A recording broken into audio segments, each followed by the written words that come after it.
এক নম্বর হাদিস শরীফ قال النبي صلى الله عليه وسلم أحسن دينك يكفك الأعمال القليل হাদিস শরীফের অর্থ তোমার ঈমানকে খাঁটি করো, অল্প আমল নাজাতের জন্য যথেষ্ট হইবে।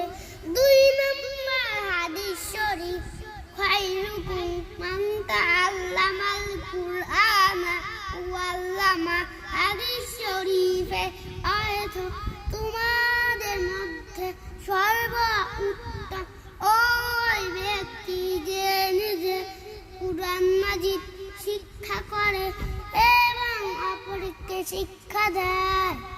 তিন নম্বর হাদিস শরীফ তালাবুল ইলমি ফারিদাতুন আলা কুল্লি মুসলিম হাদিস শরীফের অর্থ দ্বীনি ইলম তলব করা প্রত্যেক মুসলমানের উপর ফরজ।